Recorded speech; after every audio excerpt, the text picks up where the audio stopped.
श्री सद्गुरु भगवते नमो नमः। गुरुर्ब्रह्मा गुरुर्विष्णु गुरुदेवो महेश्वरः। गुरुः साक्षात् परब्रह्म तस्मै श्री गुरवे नमः। वाञ्छाकल्पतरुभ्यश्च कृपा सिन्धुएव च पतितानां पावनेभ्यो वैष्णवेभ्यो नमो नमः।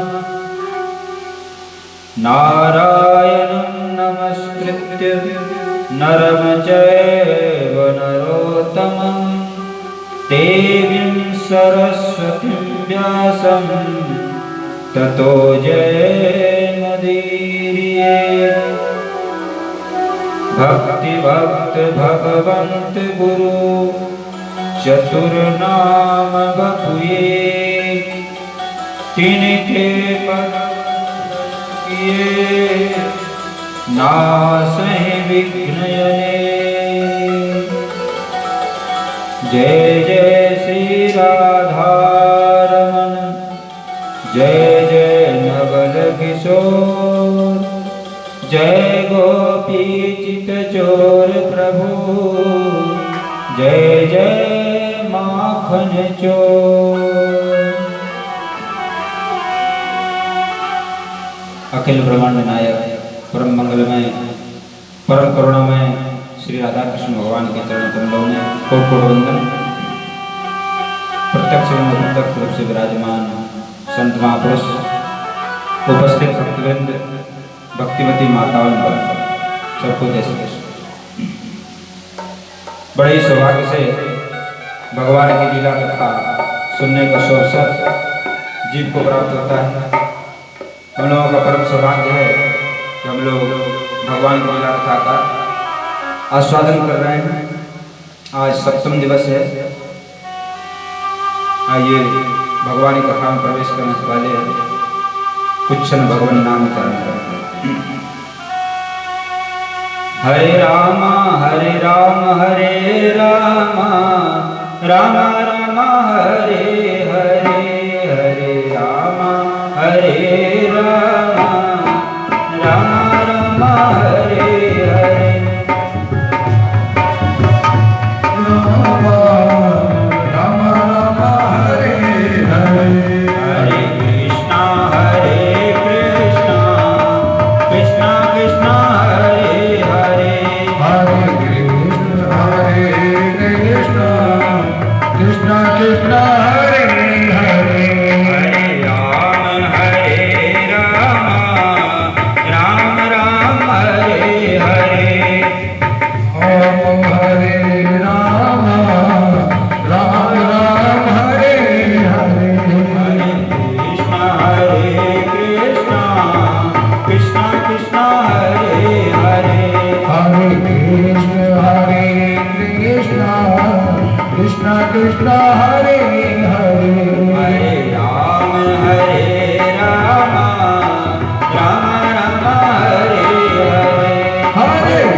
बोलो भक्तवत्सल भगवान की जय। श्री भागवत भगवान की जय। श्री लक्ष्मी नारायण भगवान की जय। श्री हनुमान जी महाराज की जय, श्री व्यास जी महाराज की जय, जय श्री राधे श्याम। आइए हम लोग कथा में प्रवेश करते हैं।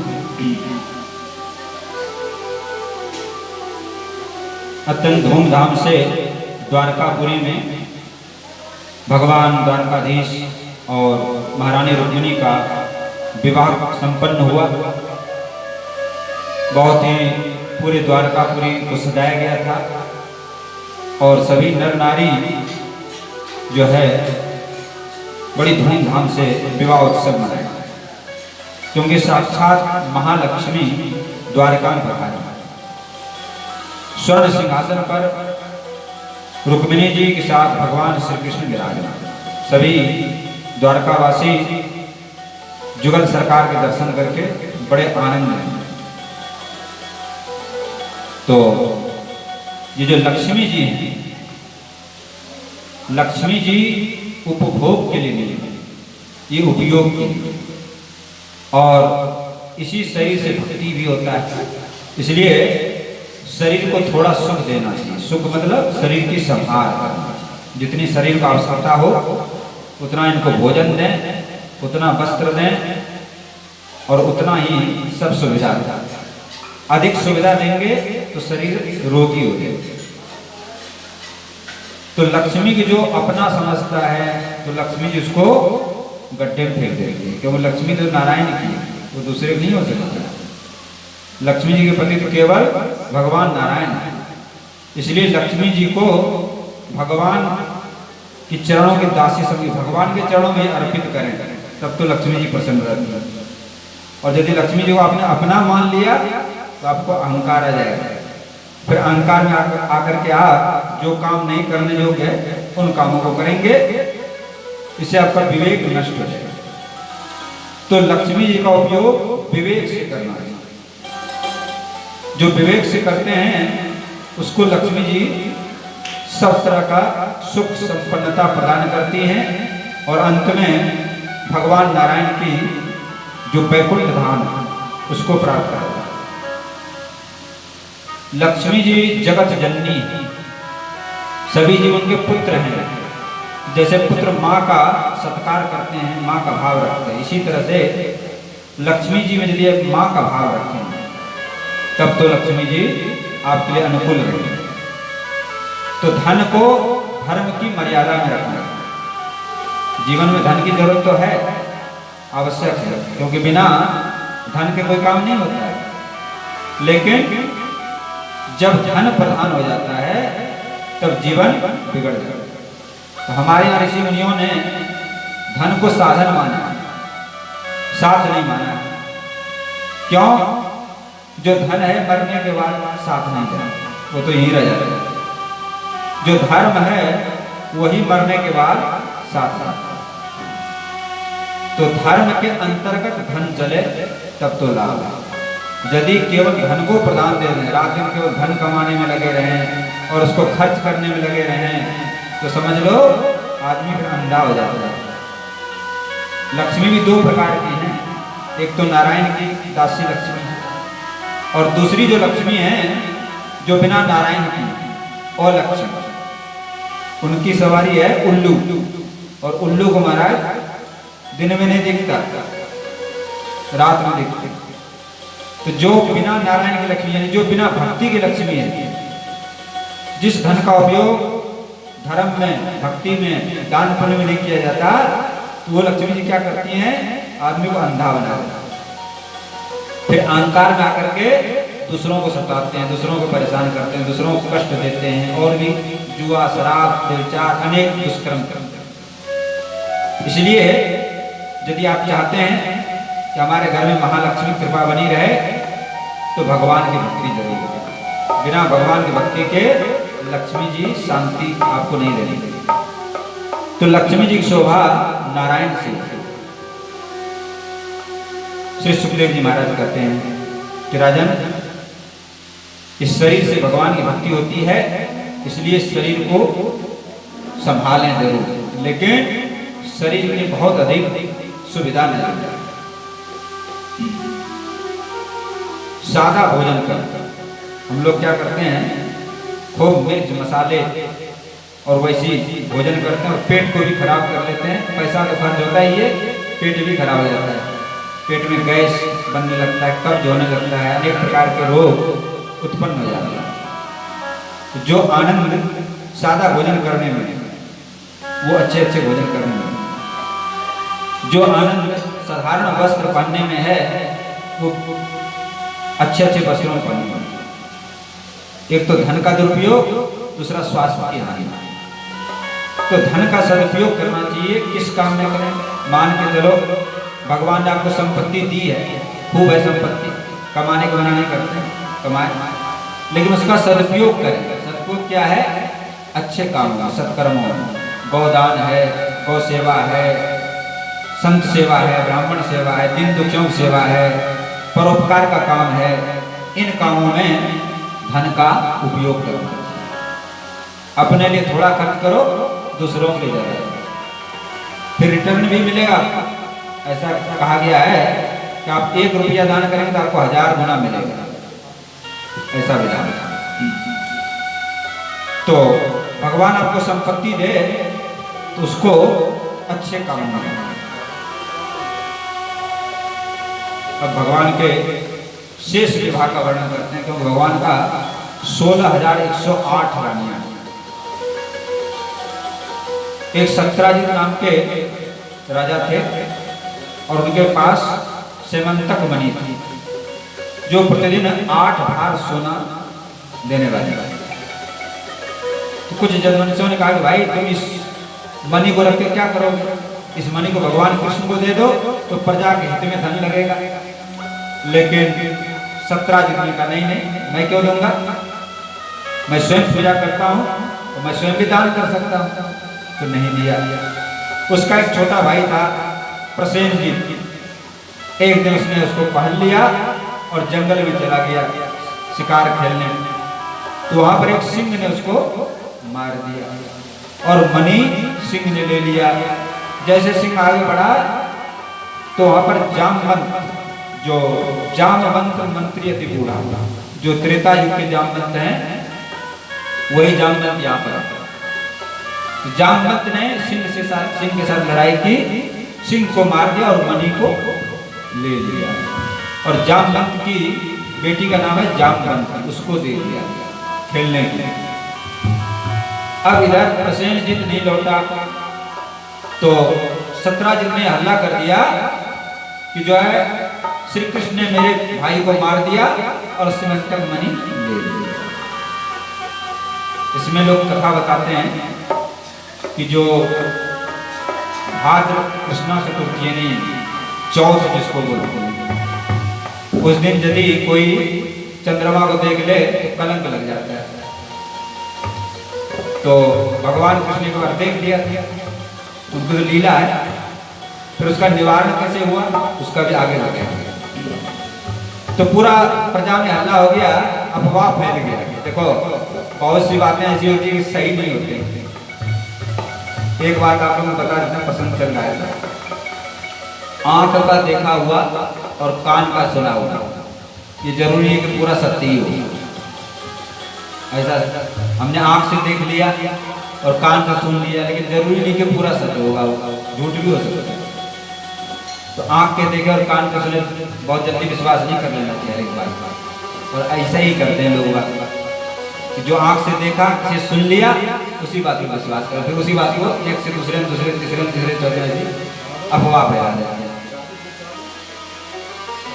जल्दी विश्वास नहीं करना, पहले उसका जांच परख कर लो, तब जाकर के उसमें विश्वास।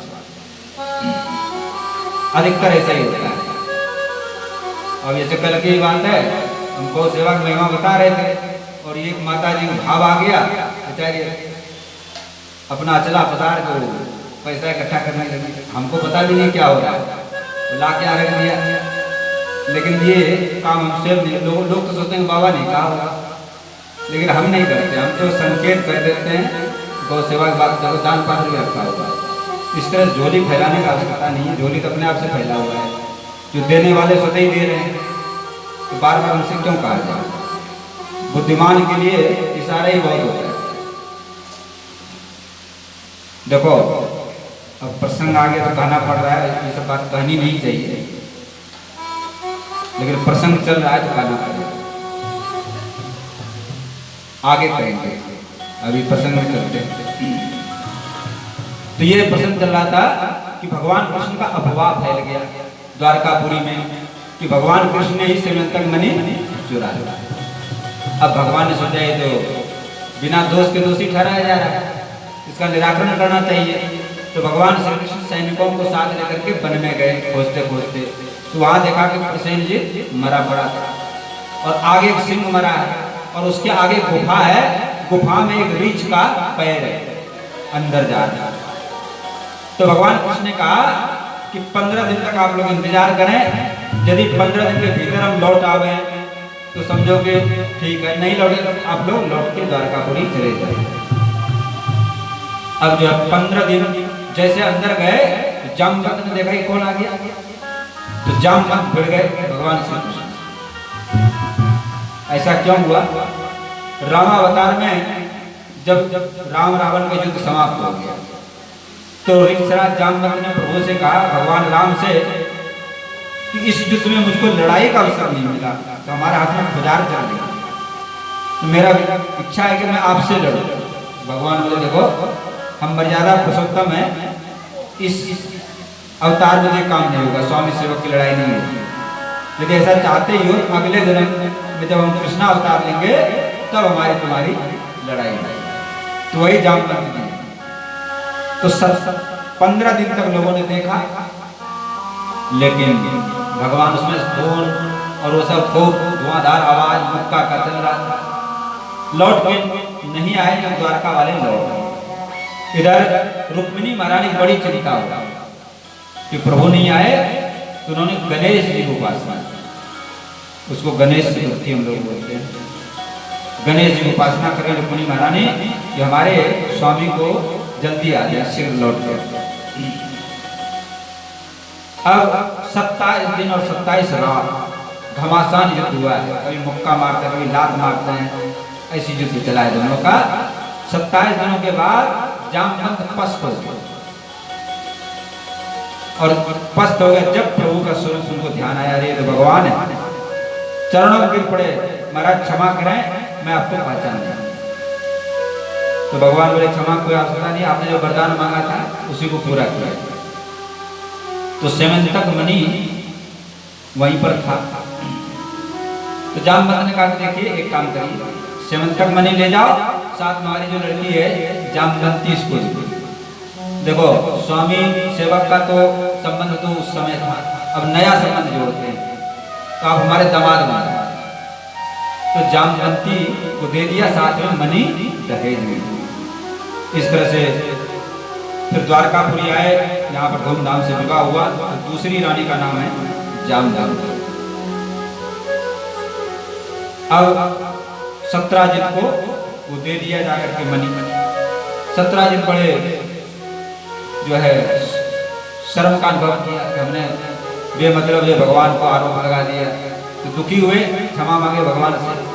और प्रभु बोले एक काम करो, हमारे इस अपराध का प्रायश्चित ये है, जो हमारी बेटी है सत्यभामा, ये बचपन से आपकी भक्ति करेगी, तो आप इसको अपनी रानी मानिए। तो सत्यभामा के साथ तीसरी विवाह हुआ। सत्राजित ने कहा मणि आप रखो, लेकिन भगवान ने मना कर दिया, हमें नहीं चाहिए मणि, मणि तो आप ही रखो। तो तीसरी विवाह सत्यभामा जी के साथ। इसके बाद एक बार भगवान श्री कृष्ण पांडवों से मिलने के लिए इंद्रप्रस्थ गए, अर्जुन के साथ घूमने निकले। तो जमुना जी किनारे एक कालिंदी नाम की राजकुमारी, जो साक्षात यमुना जी तपस्या कर रहे। अर्जुन ने पूछा आप कौन हो? बोले मैं यमुना महारानी हूँ और भगवान को पति रूप में प्राप्त करने के लिए तपस्या कर। तो कालिंदी और भगवान श्री कृष्ण का पाणिग्रहण संस्कार हुआ। ये चौथा विवाह है। पांचवा विवाह उज्जैन देश के राजा विंद की बहन मित्रविंदा ने भगवान श्री कृष्ण को वरण किया। सातवें में एक नग्नजित नाम का राजा था, उसकी लड़की का नाम है सत्या। उसका शर्त था 7 बैल थे, बड़े खूंखार। तो शर्त यह था कि जो 7 बैलों को नाथ देगा उसी के साथ हमारी बेटी का विवाह। तो भगवान कृष्ण ने 7 बैलों को नाथ दिया। तो सत्या का भगवान श्री कृष्ण के साथ विवाह हुआ। इसी प्रकार कैकेयी नरेश की पुत्री भद्रा का विवाह द्वारकाधीश से हुआ। और आगे जो है मद्र देश की कन्या लक्षण, उसमें शर्त यह था नीचे ऊपर एक मछली घूमेगा लकड़ी का और उसके आंख लगे होंगे और पानी में देख करके उसको लक्ष्य भेद करना है। तो भगवान कृष्ण ने लक्ष्य भेदन कर दिया। तो लक्ष्मणा के साथ इस तरह से 8 कटरानी। अब ये प्राग जो चला जाते भौमासुर। तो भौमासुर का क्या काम था? राजाओं को हराना और उनके राजकुमारियों के ले आना। और उसका ये विचार था 20,000 राजकुमारियां इकट्ठी हुई, सबके साथ में विवाह हुआ। 16,100 इकट्ठी हो गई थी। सबने पत्र लिख के भगवान के पास भेजा, प्रभु हमें इस दुष्ट के चंगुल से छुड़ाइए। तो भगवान वहां पर गए, भौमासुर के साथ युद्ध किया, भौमासुर का वध किया। और अब भगवान ने कहा राजकुमारियों तुम लोग अपने अपने घर जाओ। राजकुमारियों ने कहा कि प्रभु अब हमारे पिता कोई स्वीकार नहीं करेंगे हम लोग, तो फिर क्या करें? फिर बोले आप ही स्वीकार करें, आप तो सर्व सामर्थ्यवान हैं और हम सब लोग आपको ही पति रूप में वर्ण करेंगे। तो 16,100 ने वर्ण किया। सब द्वारकापुरी आए, 16,100 महल बने और 16,100 ही गर्गाचार्य हो गए। उतने महलों में भामरी पड़ी। इस तरह से 16,108 रानियां भगवान की हैं और हर एक महल के लिए अलग अलग महल हैं और सबके महल में भगवान एक एक रूप धारण करके रहते हैं अलग अलग। इसके बाद भगवान शंकर का तपस्या किया और वरदान प्राप्त किया, प्रत्येक रानी से 10-10 पुत्र और एक एक कन्या करेंगे। तो भगवान का बहुत बड़ा परिवार है, लंबा परिवार, लेकिन सब में रहते हुए भगवान सबसे अलग है। फिर भी महायोगेश्वर, महायोगी। तो भगवान शिक्षा देते हैं कि घर गृहस्थ में भी रह करके उसमें आसक्ति नहीं करेंगे। इस तरह से गृहस्थ धर्म का आचरण करके भगवान ने दिखाया। महारानी रुक्मिणी का प्रथम पुत्र हुआ, लेकिन उसको एक राक्षस उठा के ले गया। फिर कुछ दिनों के बाद फिर वो आ गए यहाँ पर। और भी कथाएं विस्तार से अनेक हैं, विस्तार से देखना चाहे तो भागवत जी में देख सकते हैं। यहाँ पर समय कम है तो जो सार बातें हैं वही बताई जा सकती हैं। आगे भगवान श्री कृष्ण एक बार द्वारकापुरी में बैठे हुए थे। उसी समय जरासंध ने अनेक राजाओं को बंदी बना लिया। तो राजाओं का समाचार आया प्रभु हमें इस दुख से छुटकारा था। और इधर राजा युधिष्ठिर राजसी यज्ञ करना चाहते हैं। तो राजसी यज्ञ का ये शर्त है कि सभी राजाओं को जीतो तब राजसी यज्ञ कर सकते। तो भगवान ने कहा देखो जरासंध को जीत लो सबकी विजय हो जाएगी, क्योंकि उसी ने सबको अपने अंडर कर रखा है। तो योजना बनाएगी कैसे जरासंध का वध होगा। सीधे सीधे तो नहीं होगी, हाथ आएंगे क्योंकि वीर हैं। तो भगवान श्री कृष्ण, भीमसेन और अर्जुन तीनों चल दिए वहां से, ब्राह्मण का वेश बना। और राजा जरासंध से कहा कि हम आपसे कुछ मांगने आए हैं, आप वचन। बोले ठीक है। तो बोले हम आपसे युद्ध चाहते हैं, वो भी कुश्ती करती। तो जरासंध समझ गए। जरासंध ने कहा कि आप लोग ब्राह्मण नहीं हैं, ब्राह्मणों को काम लड़ना नहीं है, आप लोग क्षत्रिय हैं। तब भगवान ने अपना परिचय दिया, मैं तो वसुदेव कुमार श्री कृष्ण हो, ये भीमसेन और अर्जुन। जरासंध कहने लगे देखो कृष्ण तुम्हारे साथ तो मैं युद्ध नहीं करूंगा क्योंकि तुम तो मैदान छोड़ के भाग गए थे हमारे सामने से, और अर्जुन छोटा है, भीमसेन मेरे मुकाबले, तो भीमसेन के साथ मैं युद्ध करूंगा। तो 27 दिन और 27 रात युद्ध हुआ है। दिन में तो युद्ध करते हैं और रात में एक साथ रहते हैं, मित्र की तरह खाते पीते हैं। 27 दिन हो गया लेकिन जरासंध हार नहीं रहा। 28वें दिन भीमसेन हारने लगा तो भगवान ने इशारा किया, बोले एक जो है कुछ लिया उसको फाड़ के एक इधर और एक इधर कर। भीमसेन ने ऐसा ही किया, मर गया। दरअसल हुआ क्या था, जिसके पिता थे उसकी 2 रानी थी, कोई लड़का नहीं था, तो किसी महात्मा ने फल दिया तो दोनों रानी ने आधा आधा खा लिया, आधे आधे पुत्र हो गए, उसको घूरे फेंक दिया। एक जरा नाम की राक्षसी थी, उसने देखा है ये तो यहाँ पड़ा है, उसने उठाया तो दोनों को जोड़ दिया, जिंदा हो गया। जरासंध मरा इसी तरह से हार गया, इधर उधर कर। इस तरह से जरासंध का वध हुआ। इसके बाद राजसी जब किया गया, युधिष्ठिर महाराज ने राजसी जब किया। राजसी जब क्यों किया? इसलिए किया कि लोग आएंगे, पूरे संसार के लोग, ऋषि महात्मा राजा नागरिक सब आएंगे और भगवान श्री कृष्ण का दर्शन। देखो साधु संतों को उत्सव करने की, कथा करने की, भागवत करने की ये सब कोई आवश्यकता नहीं, वो तो भजन करके तृप्त रहते हैं। फिर ये सब क्यों आयोजन होता है? ये सब गृहस्थों की होता है। भाई गृहस्थ लोग से बैठ के भजन करो मुश्किल है, तो फिर साधु लोग से कैसे करें? उत्सव करो, कथा करो, कीर्तन करो, जिससे उनका मन लग जाए। इसीलिए संत लोग अभी जैसे वृंदावन में कुंभ मेला चल रहा है, लगभग 20,000 साधु संत इकट्ठे हो रहे हैं वहाँ पर।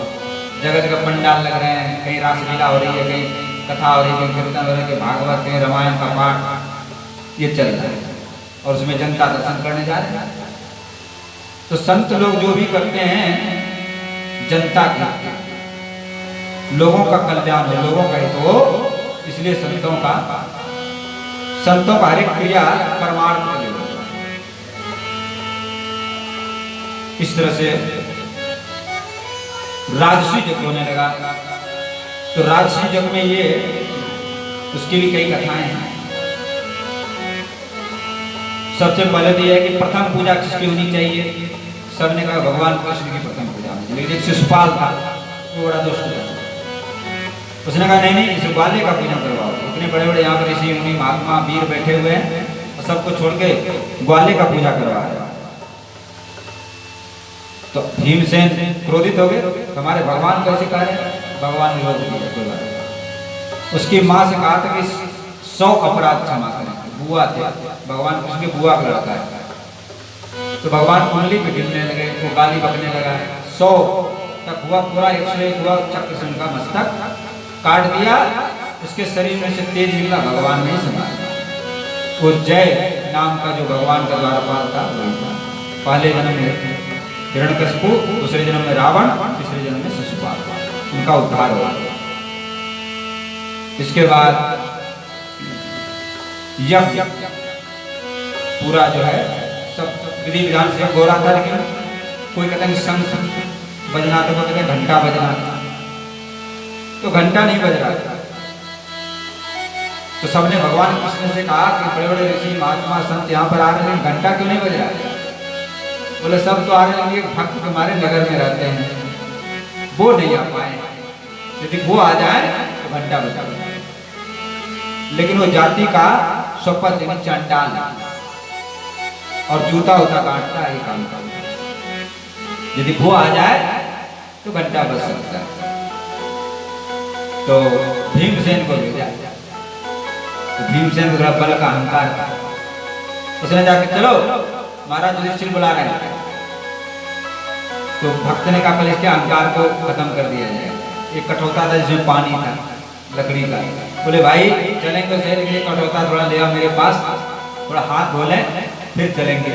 अब भीमसेन ने कहा पैर से हटाना चाह नहीं हटा, एक हाथ से, उससे भी नहीं हटा, दोनों हाथ लगा दिया पूरा जोर, लेकिन वो टस से मस नहीं हुआ, बेचारे हारे हारे।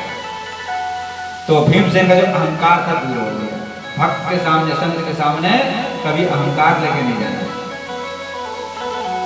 तो प्रार्थना किया कि आपको हमारे महाराज जी बुला रहे हैं, आपके लिए भोजन करना। तो भक्त तो सरल होते हैं, बोले ठीक है चलते हैं। आ गए तो महारानी द्रौपदी ने 56 प्रकार के भोजन बनाए, व्यंजन दिया, क्योंकि भाई इतने बड़े भगत हैं। और अलग अलग कटोरों में अलग अलग व्यंजन परोस दिए। लेकिन भक्त को स्वाद से क्या मतलब, उन्होंने सब एक में डाला, भगवान को भोग लगाया और पाना शुरू कर दिया। अब द्रौपदी देख रही थी ऊपर से, बोले देखो आखिर छोटी जाति का ही रहा, इतना मेहनत से बनाया, कम से कम अलग अलग स्वाद लेते देखते। एक दो कौर उन्होंने खाया था, 1 घंटा बच गया। लेकिन जैसे ही द्रौपदी के मन में ऐसी भाव आया, उन्होंने भोजन करना बंद कर दिया, तो घंटा बजना बंद हो गया। सब लोगों का महाराज क्या हुआ, तो भगवान कृष्ण आए, बोले देखो द्रौपदी, तुमने भाव से तो बनाया, लेकिन संत के प्रति दोष भावना कर दिया, इसलिए घंटा नहीं हो जाता। तो फिर क्या कर महाराज, क्षमा मांगो संत भगवान, और फिर पुनः दोबारा भोजन बनाओ। तो फिर दोबारा भोजन पाया, फिर उन्होंने प्रसाद पाया, फिर घंटा बज गया। तो संत भक्त की बड़ी महिमा है। इस तरह से राजसूय यज्ञ संपन्न हो गया महाराज।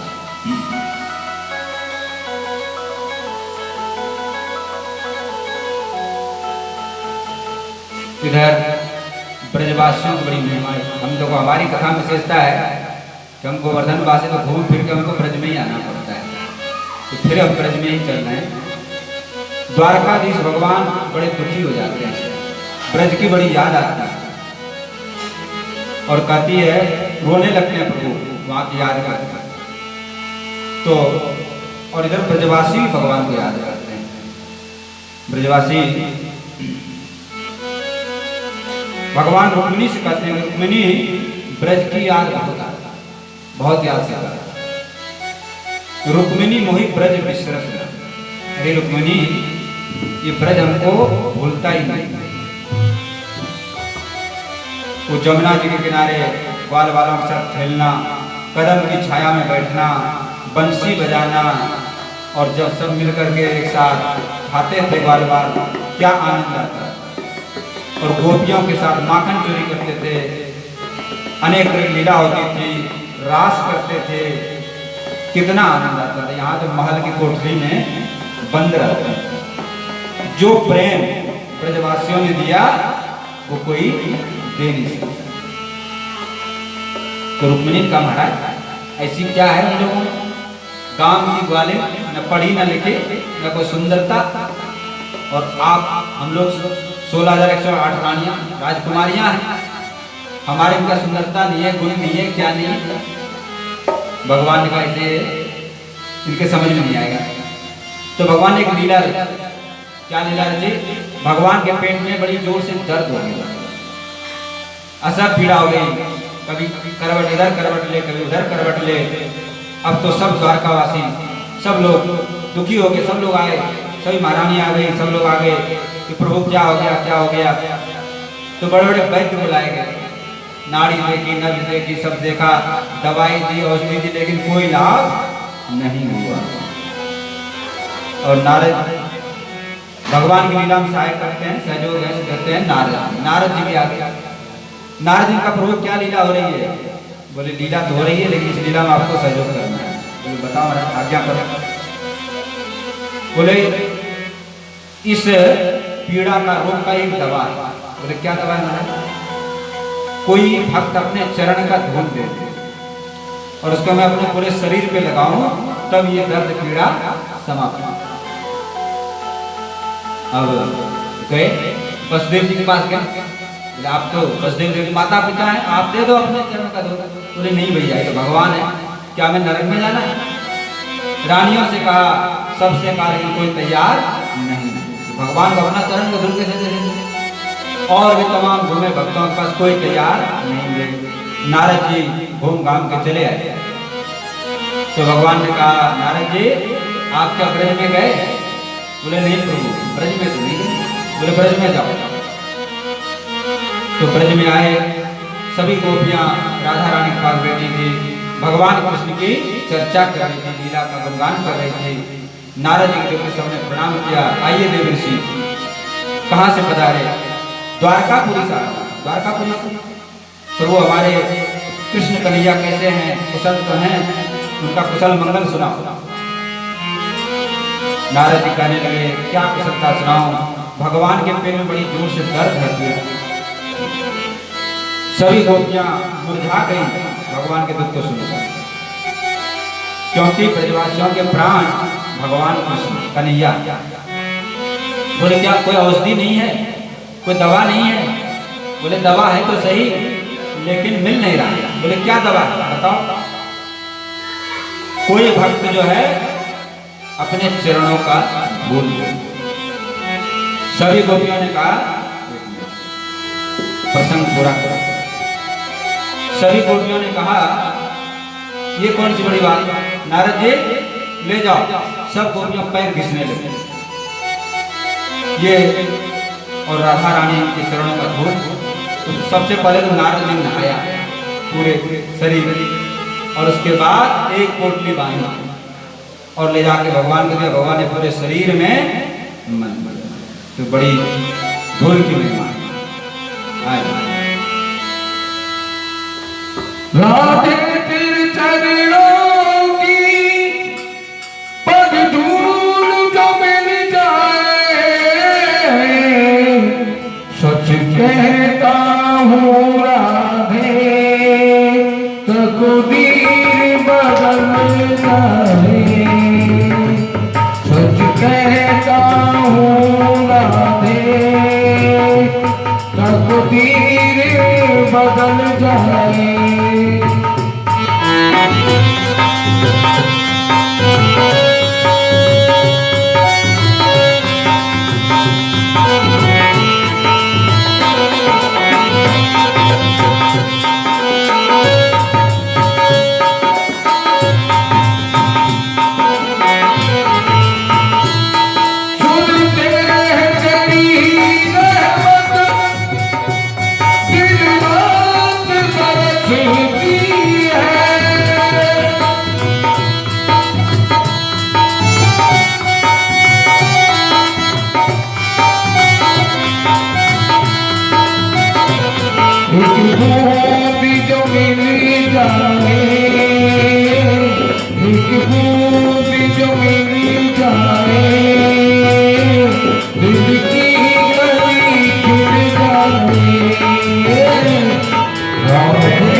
मुझे धूल मिल जाए।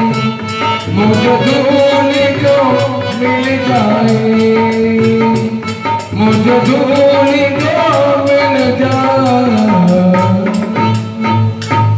बोलो श्री राधा रानी की। तो जो ब्रज की धूल है महाराज, इसका बड़ा ही महत्व है। क्यों महत्व है कि यहाँ कि ब्रज के एक एक रजकण में भगवान कृष्ण के चरण तो पड़े ही हैं, उनके जो भक्त हैं गोप गोपी उनके चरण पड़े हैं। और जब भगवान ने महाराष्ट्र किया, जब भगवान अंतर ध्यान हो गए तो सब गोपियां रोई, उनके जो अश्रु के बुन गए वो गिरे। उसके बाद जब भगवान चले गए तो गोपियां 100 वर्ष तक का वियोग हुआ है। श्री कृष्ण के वियोग में निरंतर रोती रहती है, तड़पती रहती है। उनके अश्रु से ये पूरा ब्रजभूमि प्रेमियों का आंसू होते हैं, बड़ा अनमोल होता है। इसलिए ब्रजभूमि ब्रजधूल की बड़ी महिमा। इधर ब्रजवासियों की कृष्ण के विरह में बड़ी विचित्र स्थिति है महाराज। ब्रज के बिरही लोग विचारे, ब्रज के बिरही लोग विचारे, बिन गोपाल ठगे से ठाड़े, अति दुर्बलत हारे, ब्रज के बिरही लोग विचार। क्या हाल है ब्रजवासियों का कि बिना गोपाल के शरीर बिल्कुल दुर्बल हो, खाना अच्छा नहीं लगता, पानी पीते नहीं हैं। माते जसोदा पंथ निहारत, निरखत साँझ सकारे, माते जसोदा पंथ निहारत, निरखत साँझ सकारे, ब्रज के बिरही लोग विचारे, ब्रज के बिरही लोग विचारे।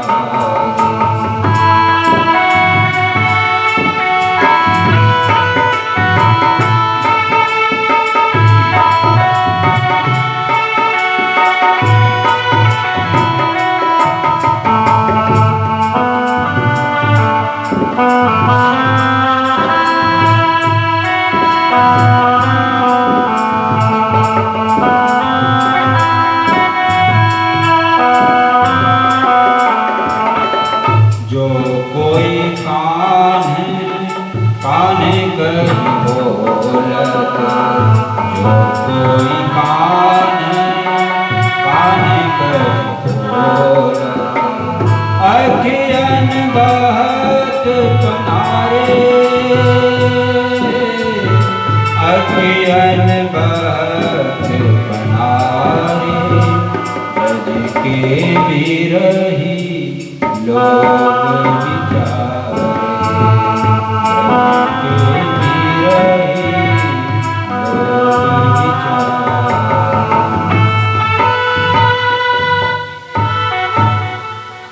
तो ब्रजवासी भगवान के विरह में मैया यशोदा प्रतिदिन सुबह उठ करके माखन मिलो, और माखन मिलो करके सुबह जग करके कन्हैया को जगाने जाती है। उठो बेटा, सुबह हो गया, भोर हो गया, जाग जाओ, सूर्योदय हो गया, देखो तुम्हारे संग के ग्वाल वाल सखा सब टेर रहे हैं, गैया चराने का समय हो गया। और मैया माखन लेके जाती है, लेकिन वहां सू ना पाती है, मूर्छित होकर के गिर जाती है। ऐसे शाम को कन्हैया आने वाला है, गाय चरा करके द्वार पे खड़ी हो जाती है, बाट देखती है कि कन्हैया आने वाला होगा, लेकिन कभी कभी कन्हैया उनको दर्शन भी देते मां को। तो जब से भगवान कृष्ण ने गोकुल छोड़ दिया, नंद यशोदा ने अन्न छोड़ दिया, दिन में भूख लगती नहीं, रात में नींद आती है। सभी समय लाला का स्मरण करते हैं। और माँ तो कभी कभी पागल हो जाती है, माँ को ऐसा लग रहा है कि लाला पालने में मैया झुला रही है। कभी लगती है कन्हैया माखन मांग रहा है। स्वप्न में जगह में जहां देखती हो कन्हैया ही नहीं। कभी कभी कन्हैया की बंसी सुनाई देती है तो नंद बाबा तो ब्रजवासियों को अनुभव होता है कि कन्हैया पेड़ के ऊपर बैठा हुआ है, कदम के पेड़ के ऊपर बंसी बजा रहा है। तो बहुत देर हो गई, मेरे लाला को भूख लगी होगी, तो नंद बाबा माखन लेके पेड़ के ऊपर चढ़ने लगते हैं। तो ब्रजवासी कहते हैं बाबा क्या करते हो? बोले मेरा कन्हैया बंसी बट पे बैठा हुआ है पेड़ के ऊपर, मेरे लाला को भूख लगी है तो लाला को माखन देने के लिए। तो बाल बाल कहते हैं बाबा कन्हैया यहाँ कहाँ है? कन्हैया तो मथुरा चले गए, अब तो सुनाए कि दूर द्वारकापुरी चले गए, यहाँ तो नहीं। इतना सुनते ही नंद बाबा बेहोश हो गए। जसोदा मैया कहती है कि कन्हैया हमारे घर का उजियाला था, जब से वो चला गया यहाँ अंधेरा हो। और लेकिन मैं रोऊंगी नहीं, मैं दुखी नहीं होंगी, क्योंकि मेरे रोने से मेरे लाला को दुख, तो आंख में आंसू नहीं आएगा। लेकिन लाला ने कहा है मैं आऊंगा तो कभी झूठ नहीं बोलता है, वो अवश्य आएगा। इस तरह से नंद और जसोदा मैया कभी कभी पुकारते हैं, अरे बेटा कृष्ण हमें छोड़कर तुम कहाँ चले गए, क्या तुम हमको भूल गए? यही हाल राधा रानी का है, गोपियों का है। अद्भुत विरह का दृश्य है महाराज। श्याम नहीं आए घने श्याम नहीं आए, श्याम नहीं आए घने श्याम नहीं आए। बैठी रहूं यमुना पे आस लगा, बैठी रहूं यमुना पे आस लगा। नहीं आए घने श्याम नहीं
यमुना पे बीत गए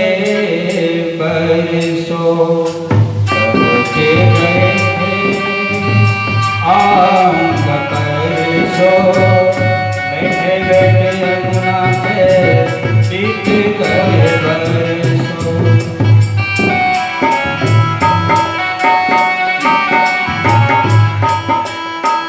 तेरे बिना दिल चैन नहीं पाए, तेरे बिना दिल चैन नहीं पाए, बैठे रहूं यमुना पे आस लगाए।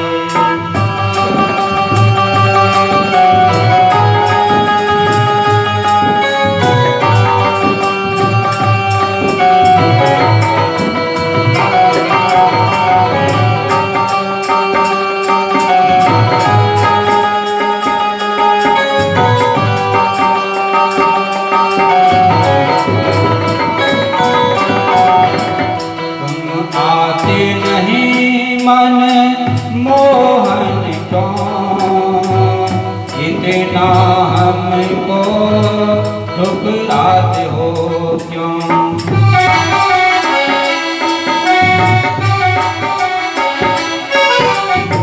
तुम आते नहीं मन मोहन क्यों? श्याम नहीं आए घनश्याम नहीं आए, बैठे रहो यमुना पे आस लगाए।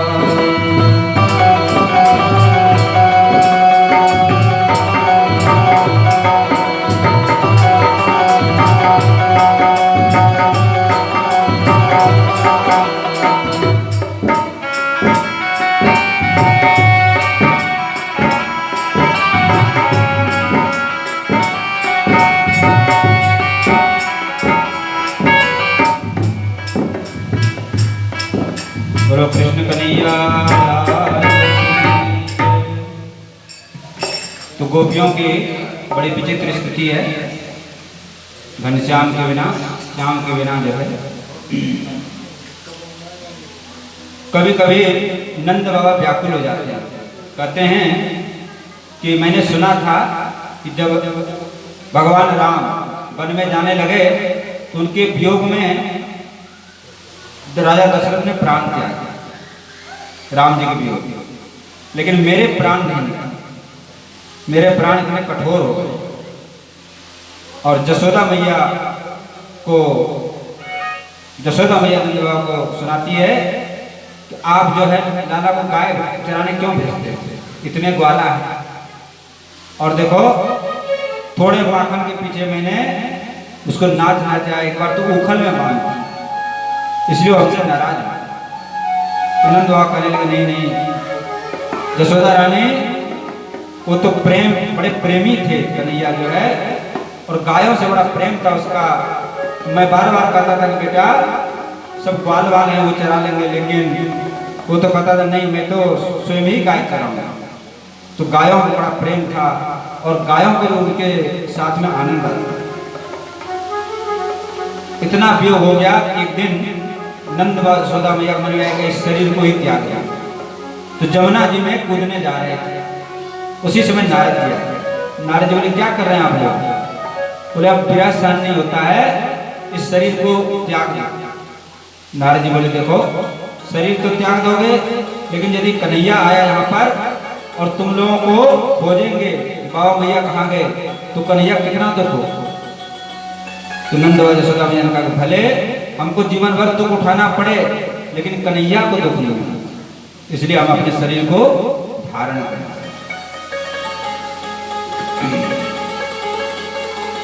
इस तरह से विरह का अद्भुत वर्णन सूरदास जी महाराज ने, परमानंद स्वामी ने, अनेक संत कवियों ने किया है। देखो दो पक्ष होते हैं, एक संजोग और एक वियोग, मिलन और विरह।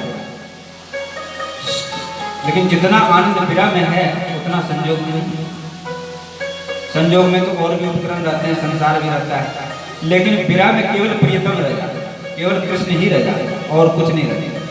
संसार नहीं रहता, शरीर नहीं रहता, विरह में केवल वही याद रहते, दिन में याद रहते, रात में, सपने में, जागरण में, जहां भी दिखते हैं वही दिखते हैं, सर्वत्र वही दिखते हैं। इसलिए हमारे यहाँ विरह को श्रेष्ठ बताया। तो भगवान को यदि पाने का सबसे उत्तम उपाय विरह है। भगवान के लिए रोना, भगवान के लिए तड़पना, भगवान के लिए छटपटाना। हम लोग ऐसा नहीं करते, हम लोग संसार के लिए रोते हैं, संसार के लिए तड़पते हैं, और संसार के संबंध छूटने वाले हैं, यहीं तक क्षणिक है, और ये संबंध भी ज्यादा दिन नहीं चलता, मन मुटाव हो जाता है, कई समस्याएं जाएंगी। लेकिन भगवान के जो संबंध है वो तो अमिट सदा सदा रहने वाले हैं। इस तरह से सभी ब्रजवासी याद करते हैं भगवान को। भगवान जैसे भक्त याद करते हैं, वैसे भगवान भी याद करते हैं। तो भगवान भी जो है रोते हैं, ब्रजवासियों को याद करते हैं। तो रुक्मिणी महारानी कभी प्रभु आप इतने दुखी क्यों रहते हैं, कोई उपाय करो जिससे सबका मिलन हो। बोले क्या उपाय करें? तो कुरुक्षेत्र में ग्रहण, सूर्य ग्रहण लग रहा है। बोले ये अच्छा अवसर है, सभी द्वारकावासी वहां पहुंचते हैं और इधर से सब ब्रजवासी पहुंच जाएंगे, नजदीक में आ जाएंगे। तो बोले किसको भेजा जाए? बोले अक्रूर जी को भेजो। तो अक्रूर जी लाए थे हमको, अक्रूर जी ब्रजवासियों के पास जाए, अक्रूर जी लाए, और वही रथ भेजा जिस रथ पे भगवान गए। अक्रूर जी रथ लेकर के आए, दूर से ब्रजवासियों ने देखा, अरे वही रथ आ रहा, कहीं कृष्ण तो नहीं आ गया? दौड़ के गए, लेकिन देखा वह अक्रूर जी हैं। ब्रजवासियों का अक्रूर जी अब क्या करने आ गए? हमारे कन्हैया को तो ले गए, अब क्या इन मरों का श्राद्ध करने आए? ये तो जिंदा ही मरे हुए हैं सब यहाँ। अक्रूर जी ने कहा कि ब्रजवासियों क्षमा करो, प्रभु की ऐसी इच्छा की जाने की, लेकिन आज आपके लिए शुभ संदेश लेकर के आया हूँ। हमने वियोग कराया प्रभु से, लेकिन आज मैं ही आप लोगों का उनसे संयोग कराऊंगा, मिलन कराऊंगा। सब ब्रजवासी आनंद में मग्न हो गए। पूरे 84 कोस ब्रजमंडल में नंद बाबा ने घोषणा कर दी कि सभी लोग चलेंगे। गैया, ब्रजवासी, ब्रजवासिनी, राधा रानी, गोप गोपी, सब लोग चलेंगे, किसी को मत रोको। कन्हैया के दर्शन करने से सबने महाराज बैलगाड़ी छकड़े पे सामान लाते हैं। सभी ब्रजवासी यात्रा कर रहे हैं कुरुक्षेत्र। राधा रानी भी अपनी सखियों के साथ चल रही हैं।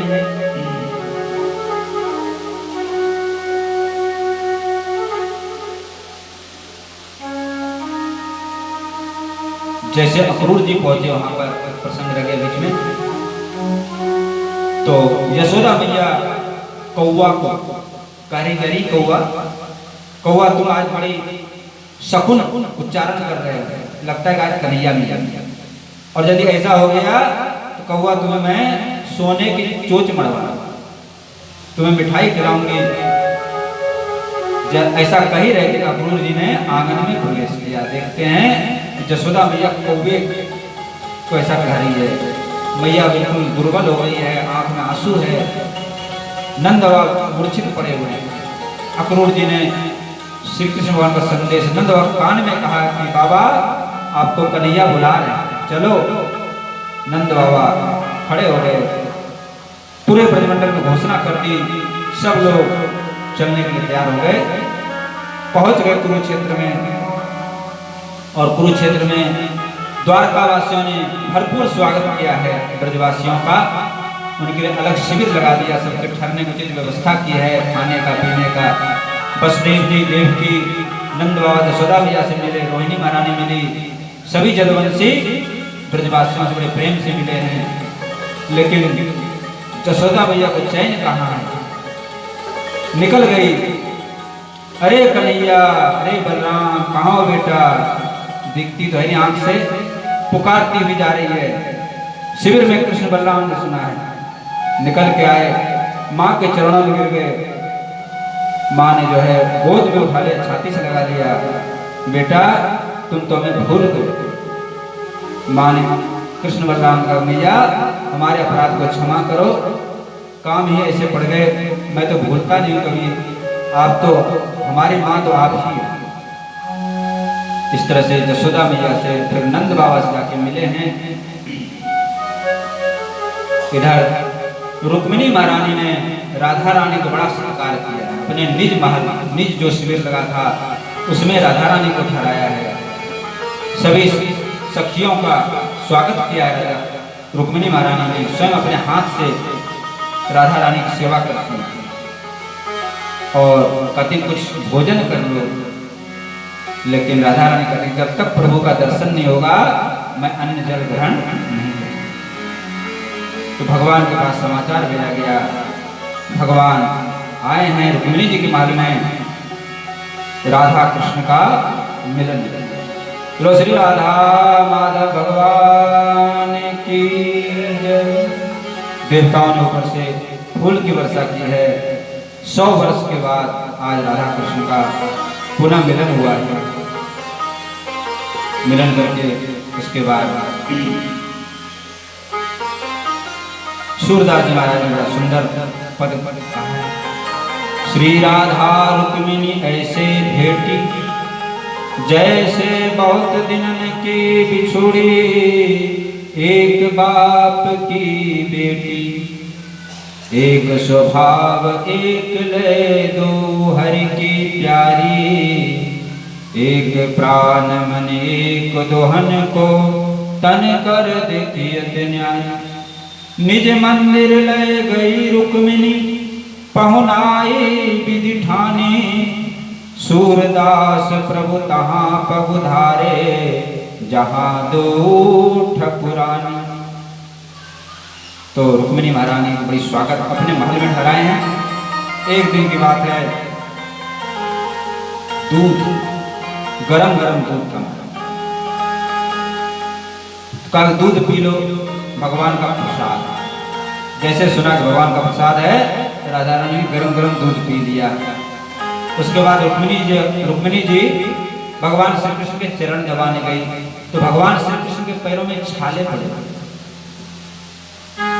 तो रुक्मिणी महारानी ने कहा कि प्रभु ये आपके पैरों में छाले कैसे हो गए?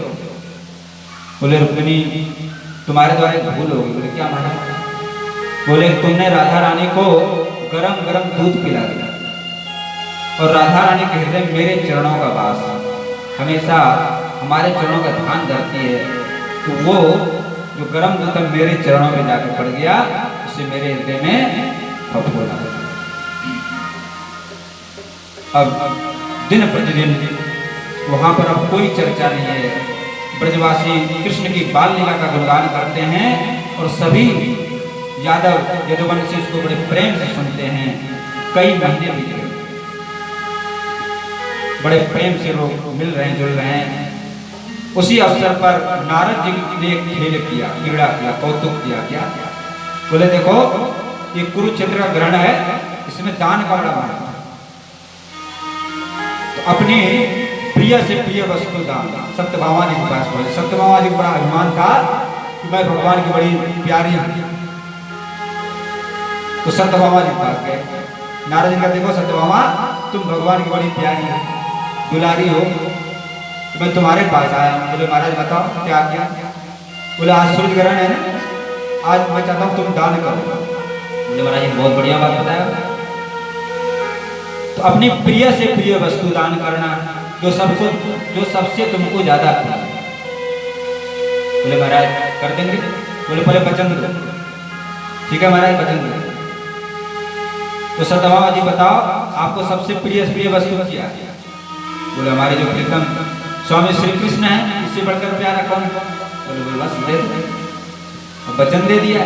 अब तो नारद जी ने भगवान कृष्ण को लेकर बोले अब तो चेला बनाया, लो ये कमंडल पकड़ो, चलो मेरे साथ।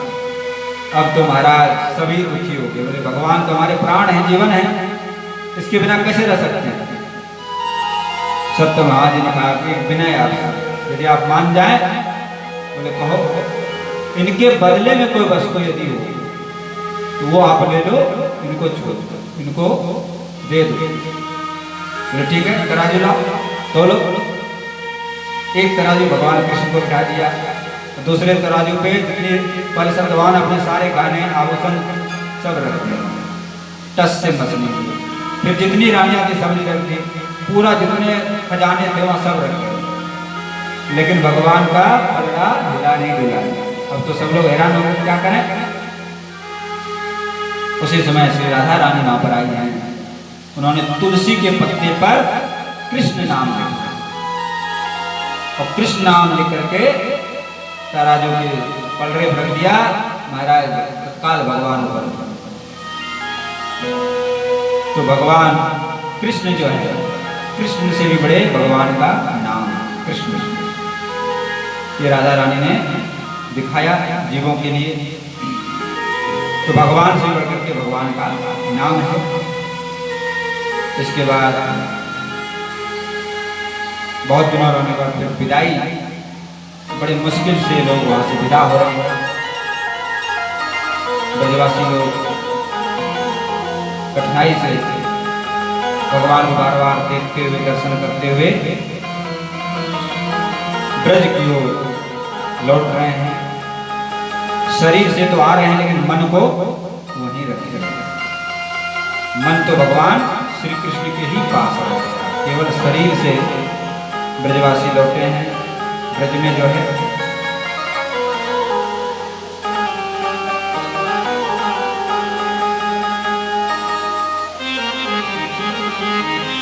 बोलिए श्री वृंदावन में हरि लाल की।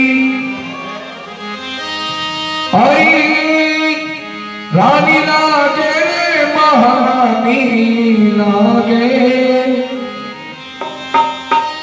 हरि रानी लागे रे महारानी लागे।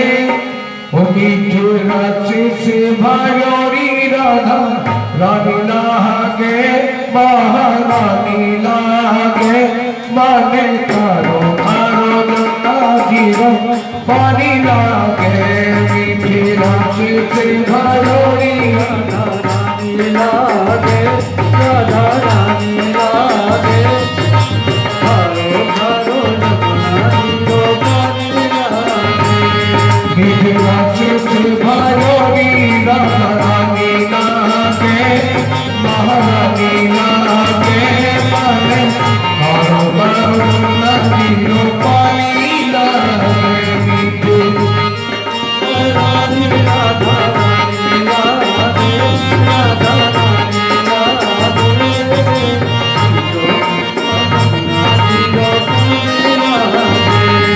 हरि पानी लागे माने पानी लागे, पानी लागे माने पानी लागे। हरि पानी लागे माने पानी लागे, पानी लागे हमें पानी लागे। रात से भयोरी राधा रानी लागे महारानी लागे। मन करो करो जमुना जीरो पानी लागे, भयोरी राधा रानी महारानी लागे। मन करो करो जमुना जीरो पानी लागे।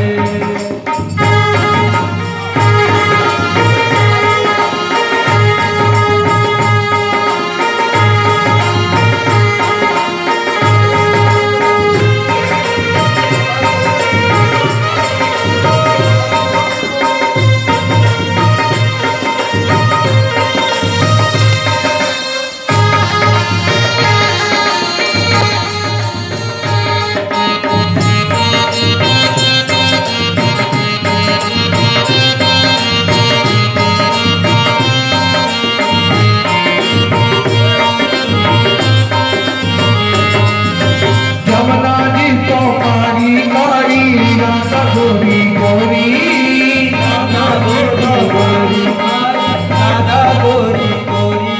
हो जमुना जी तो कारी कारी राधा गोरी गोरी, राधा गोरी गोरी। वृंदावन में धूम मचावे बरसाने की चोरी, वृंदावन में धूम मचावे बरसाने की चोरी। अरे वृंदावन में धूम मचावे बरसाने की चोरी, वृंदावन में धूम मचावे बरसाने की चोरी।